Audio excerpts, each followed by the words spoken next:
সংস্কার করে সাংখ্যানুপাতিক নির্বাচনের রোডম্যাপ ঘোষণা করুন বলছেন গোলাম পরোয়ার। এদিকে যুক্তরাষ্ট্রের অনুষ্ঠানে তারেক রহমানকে আমন্ত্রণ নিয়ে যা জানালো বিএনপির মিডিয়া সেল। জানাবো নির্বাচনের মাধ্যমে গণতন্ত্র পুনঃপ্রতিষ্ঠা সম্ভব বলছেন নজরুল ইসলাম। এবং সর্বশেষ জানাবো সীমান্তে নিয়ম মানতে হবে, দিল্লিকে বার্তা ঢাকার। দর্শক শুনছিলেন সংবাদ শিরোনাম, এখন বিস্তারিত। সংস্কার করে সংখ্যানুপাতিক নির্বাচনের রোডম্যাপ ঘোষণা করুন বলছেন গোলাম পরোয়ার। আগামী সংসদ নির্বাচন আয়োজনের জন্য নির্বাচনী ব্যবস্থা সহ প্রয়োজনীয় সংস্কার শেষে সংখ্যানুপাতিক নির্বাচনের রোডম্যাপ ঘোষণা করতে অন্তর্বর্তীকালীন সরকারের প্রতি আহ্বান জানিয়েছেন বাংলাদেশ জামায়াত ইসলামী সেক্রেটারি জেনারেল অধ্যাপক মিয়া গোলাম পরোয়ার। মিয়া গোলাম পরোয়ার বলেন, সংখ্যানুপাতিক নির্বাচন আয়োজন করলে দেশের ছোট বড় রাজনৈতিক দলগুলো কম করে হলেও একটি আসন পাবে। এতে রাজনৈতিক দলগুলো তাদের সৎযোগ্য ব্যক্তিদের নিয়ে একটি সমৃদ্ধ আইনসভা করতে পারবে। তাই দ্রুত প্রয়োজনীয় নির্বাচনী ব্যবস্থা সংস্কার করে নির্বাচনের রোডম্যাপ ঘোষণা করেন। এ সময় তিনি দলীয় নেতাকর্মীদের উদ্দেশ্যে বলেন, শেখ হাসিনা ভারতের সেবাদাস হয়ে রাষ্ট্র চালিয়েছে, এখন সে সেখানেই পালিয়ে গেছে। কর্তৃত্ববাদী শেখ হাসিনা আমাদের নেতাদের অন্যায়ভাবে ফাঁসিতে ঝুলিয়ে হত্যা করেছে, এখন সেই মঞ্চেই তার ফাঁসি আয়োজন প্রস্তুতি চলছে। যুক্তরাষ্ট্রের অনুষ্ঠানে তারেক রহমানকে আমন্ত্রণ নিয়ে যা জানালো বিএনপির মিডিয়া সেল। আগামী 6 ফেব্রুয়ারি যুক্তরাষ্ট্রের ওয়াশিংটন ডিসিতে অনুষ্ঠিত হয়ে যাওয়া জাতীয় প্রার্থনা প্রাতরাশ অনুষ্ঠানে আমন্ত্রণ পেয়েছেন বিএনপি ভারপ্রাপ্ত চেয়ারম্যান তারেক রহমান।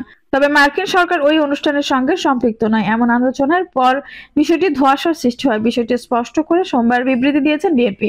বিবৃতিটি পাঠিয়েছে বিএনপির মিডিয়া সেল। এতে বলা হয়, 6 ফেব্রুয়ারি ওয়াশিংটন ডিসিতে অনুষ্ঠিতব্য জাতীয় প্রার্থনা প্রাতরাশ অনুষ্ঠানে বাংলাদেশ জাতীয়তাবাদী দলের ভারপ্রাপ্ত চেয়ারম্যান তারেক রহমানের আমন্ত্রণ সম্পর্কে কিছু সংবাদের পরিপ্রেক্ষিতে বিএনপি মিডিয়া সেলের পক্ষ থেকে আমরা সংশ্লিষ্ট সবাইকে জানাতে চাই, অনুষ্ঠানটি মার্কিন সরকার আয়োজন করে না। জাতীয় প্রার্থনা প্রাতরাশ 1953 সাল থেকে প্রতি বছর অনুষ্ঠিত হয়ে আসছে এবং এতে মার্কিন প্রেসিডেন্ট, সিনেটর, কংগ্রেস সদস্য, ব্যবসায়ী ও শতাধিক দেশের গণমান্য ব্যক্তিরা অংশ নেবেন। বিবৃতিতে আরো বলা হয়, অনুষ্ঠানটি জাতীয় প্রার্থনা প্রাতরাশ ফাউন্ডেশনের আয়োজন করে থাকে, যেটি একটি নির্দলীয় সংস্থা ও রাজনৈতিক, সামাজিক এবং ব্যবসায়িক অভিজাতদের একত্রিত হওয়ার, দেখা করার, আলোচনা করার এবং একসঙ্গে প্রার্থনা করার জন্য একটি বিশেষ ফর্ম। এই ফাউন্ডেশনের মার্কিন নীতি নির্ধারণে অত্যন্ত গুরুত্বপূর্ণ এবং বিশ্ব শান্তি ও ভ্রাতৃত্ব প্রতিষ্ঠায় নিবেদিত। নির্বাচনের মাধ্যমেই গণতন্ত্র পুনঃপ্রতিষ্ঠা সম্ভব বলছেন নজরুল ইসলাম। জাতীয় সংসদ নির্বাচনের মাধ্যমে শুধু গণতন্ত্র পুনঃপ্রতিষ্ঠা সম্ভব বলে মন্তব্য করেছেন বিএনপির স্থায়ী কমিটির সদস্য নজরুল ইসলাম খান। বিএনপির পক্ষ বৈঠকে দলের স্থানীয় কমিটির সদস্য নজরুল ইসলাম খান, বেগম সেলিমা রহমান এবং ভাইস চেয়ারম্যান আব্দুল আওয়াল মিন্টু উপস্থিত ছিলেন। নজরুল ইসলাম বলেন, গণতন্ত্র প্রতিষ্ঠার জন্য যে নির্বাচন, সেই নির্বাচনের প্রক্রিয়া, প্রতিষ্ঠান এবং আইন কানুন ধ্বংস করা হয়েছিল। এখানে সংস্কার প্রয়োজন। যেসব সংস্কার প্রয়োজন সেগুলো দ্রুত করে জনগণের ভোটের অধিকার ফিরিয়ে দেওয়ার উচিত। এক প্রশ্নের জবাবে তিনি বলেন, অবৈধ ও স্বৈরাচারী ফ্যাসিবাদের পতন হয়েছে। গণতন্ত্র ফেরানোর জন্য আমরা কিছু যোগ্য মানুষের হাতেই এদেশ রাষ্ট্র পরিচালনায় দায়িত্ব দিয়েছিলাম। আশা করছি জনগণের দুর্ভাগ্য যাতে কমে যায় তার চেষ্টা করবেন। যত দ্রুত সম্ভব গণতন্ত্র ফিরিয়ে দিতে পারেন তার ক্ষেত্রে প্রস্তুত করবেন। সীমান্তে যে কোনো গুরুত্বপূর্ণ ব্যবস্থা নেওয়ার আগে দুই প্রতিবেশী রাষ্ট্রের মধ্যে আলোচনা হওয়া দরকার বলে এক প্রশ্নের জবাবে মন্তব্য করেন নজরুল ইসলাম। লেবার পার্টির chairman doctor Mustafizur Rahman Iran বলেন, একটি সুষ্ঠু গ্রহণযোগ্য নির্বাচনের প্রয়োজনীয় সংস্কার শেষে জাতীয় সংসদ নির্বাচন করা সম্ভব। আমরা আশা করব নির্বাচনের রোডম্যাপ অতি দ্রুত ঘোষণা করবেন। সংস্কার একটি নির্বাচিত সরকার এসে করবেন। নির্বাচনের দাবিতে আমরা আগামী দিনে যার যার জায়গা থেকে বিভিন্ন কর্মসূচি ঘোষণা করব। সীমান্তে নিয়ম মানতে হবে, দিল্লিকে বার্তা ঢাকার। শেখ হাসিনা সরকারের পতনের পর থেকে সীমান্তে কাঁটাতারে বেড়া নির্মাণের বেশ তৎপর ভারত। বেড়া নির্মাণ করতে গিয়ে সীমান্তের নিয়ম লঙ্ঘন করছে দেশটি। এ ব্যাপারে দিল্লিকে কঠোর বার্তা দিয়েছে ঢাকা। গতকাল রোববার বিকেলে ভারতের হাই কমিশনারকে তলব করে সীমান্তে দেশটির তৎপরতা গভীর উদ্বেগ প্রকাশ করেছেন পররাষ্ট্র মন্ত্রণালয়। পররাষ্ট্র সচিব মোহাম্মদ জসিমউদ্দিন হাই কমিশনার প্রণয় ভার্মার কাছে সীমান্তে বিএসএফ এর কর্মকাণ্ড নিয়ে উদ্বেগ প্রকাশ করেন। দুই দেশের সীমান্ত উত্তেজনা বাড়াতে পারে এমন কোনো উস্কানিমূলক কর্মকাণ্ড থেকে বিরত থাকতে ভারতের সংশ্লিষ্ট সব কর্তৃপক্ষের প্রতি আহ্বান জানিয়েছেন তিনি। পররাষ্ট্র সচিবের সঙ্গে বৈঠকের পর প্রণয় ভার্মা সাংবাদিকদের বলেন, অপরাধমুক্ত সীমান্ত নিশ্চিত করার ব্যাপারে ভারতের প্রত্যয় নিয়ে কথা বলেছি। চোরাচালান, অপরাধীদের চাল পাচারের চ্যালেঞ্জ কার্যকরভাবে দমন বিষয়ে আলোচনা করেছি। এগুলো কার্যকরভাবে মোকাবেলার জন্য সীমান্তে বেড়া নির্মাণ বিষয়ে আমাদের বোঝাপড়া রয়েছে। এ বিষয়ে আমাদের দুই দেশের সীমান্তরক্ষী বাহিনী, বিএসএফ এবং বিজিবি যোগাযোগ রাখছে। তিনি বলেন, আমরা প্রত্যাশা করি দুপক্ষের যে সিদ্ধান্তগুলো রয়েছে তার বাস্তবায়ন হবে। এবং অপরাধ মোকাবেলায় সহযোগিতার দৃষ্টিভঙ্গি থাকবে। আগরতলায় বাংলাদেশের সহকারী হাই কমিশনে হামলা চালানোর ঘটনায় এর আগে গত 3 ডিসেম্বর প্রণয় ভার্মাকে তলব করা হয়েছিল। চাঁপাইনবাবগঞ্জ নওগাঁ সীমান্তে বিএসএফ এর কাঁটাতারের বেড়া তৈরি করা নিয়ে বাংলাদেশ ও ভারতের মধ্যে উত্তেজনাকার পরিস্থিতি সৃষ্টি হয়েছে। দুই দেশের মধ্যে 1975 সালে সই করা সীমান্ত নিয়ে যৌথ গাইডলাইনে সুস্পষ্ট নির্দেশিকা রয়েছে, যা মূলত দুই দেশের সীমান্ত আইন। এতে বলা হয়ে রয়েছে, উভয় দেশের শূন্যরেখা থেকে 150 গজের মধ্যে প্রতিরক্ষা সামর্থ্য সংবলিত যে কোনো কাজের সুস্পষ্ট নির্দেশিকা রয়েছে।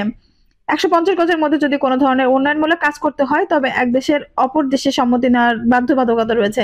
চাঁপাইনবাবগঞ্জ ও নওগাঁ সীমান্তে বিএসএফ এর কাঁটাতারের বেড়া তৈরির সময় এই বিষয়টি মেনে চলেনি। পররাষ্ট্র মন্ত্রণালয়ের এক কর্মকর্তা সমকালকে বলেন, বাংলাদেশ ও ভারতের 4156 কিলোমিটার সীমান্তে 3271 কিলোমিটার কাঁটাতারের বেড়া তৈরি করেছে দিল্লি, বাকি রয়েছে 885 কিলোমিটার।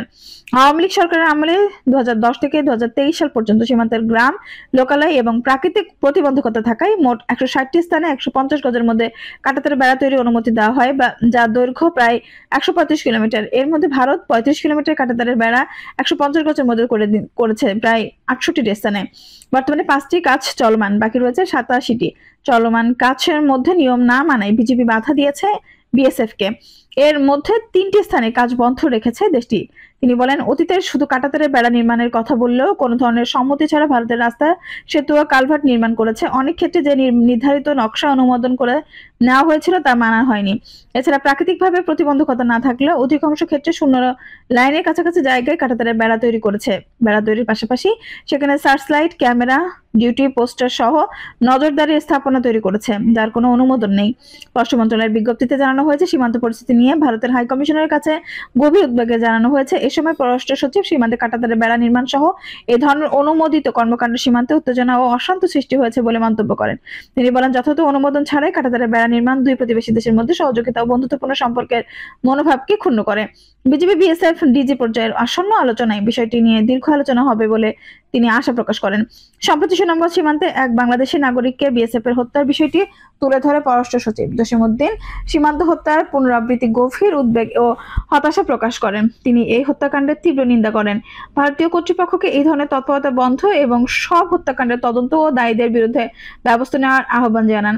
গতকাল সচিবালয়ে স্বরাষ্ট্র মন্ত্রণালয়ের সম্মেলন কক্ষে ব্রিফিং এ উপদেষ্টা lieutenant general of Mohammad Jahangir Alam Chowdhury বলেন, বিগত সরকারের সময় সীমান্তে বেড়া দেওয়া নিয়ে যেসব অসম সমঝোতা চুক্তি হয়েছে সেগুলো বাতিল দিল্লিকে চিঠি দেওয়ার সিদ্ধান্ত হয়েছে। সীমান্তের 150 গজের মধ্যে ভারত কোনোভাবেই কাঁটাতারের বেড়া নির্মাণ করতে পারবে না, তবে 150 গজের বাইরে হলে আপত্তি নেই। নোম্যান্স ল্যান্ড থেকে 150 গজের ভেতরে যে কোনো উন্নয়ন কাজ করতে হলে পার্শ্ববর্তী দেশকে জানাতে হয়। ভারত তা করেনি। সীমান্ত নিয়ে ভারতের সঙ্গে 4টি সমঝোতা স্মারক রয়েছে। বিগত সরকার সীমান্তে ভারতকে নানা সুযোগ দিয়েছে, নির্মাণ করতে দিয়েছে কাঁটাতারের বেড়া। জাহাঙ্গীর আলম বলেন, লালমনিরহাট, ফেনী, কুমিল্লা, কুষ্টিয়া ও নওগাঁর পত্নীতলায় সমঝোতা সড়ক লঙ্ঘন করে এবং বাংলাদেশ অনুমোদিত ছাড়া ভারত কাঁটাতারের বেড়া নির্মাণের চেষ্টা করেছিল। বিজিবি এবং জনগণের প্রতিবাদে মুখে 3 বিঘা করিডোর এবং নওগাঁ ও লালমনিরহাটের মোট 5টি স্থানে কাঁটাতারের বেড়া নির্মাণ বন্ধে তারা বাধ্য হয়েছে। সাংবাদিকদের প্রশ্নের জবাবে উপদেষ্টা বলেন, সীমান্ত আমাদের প্রচুর শক্তি রয়েছে। বিজেপির সঙ্গে জনগণ কঠোরভাবে প্রতিহত করছে। কোনো বিরূপ ঘটনা যাতে না ঘটে তা পররাষ্ট্র মন্ত্রণালয়ের মাধ্যমে ভারতীয় হাইকমিশনকে জানানো হবে। দর্শক, এই ছিল এখনকার সর্বশেষ সংবাদ। নিউজটি ভালো লাগলে অবশ্যই একটা লাইক দিন, কমেন্টে আপনার মূল্যবান মতামত জানান। সবসময় আমাদের পাশে থাকতে সাবস্ক্রাইব করে বেল বাটনটি অন করে রাখুন। ধন্যবাদ।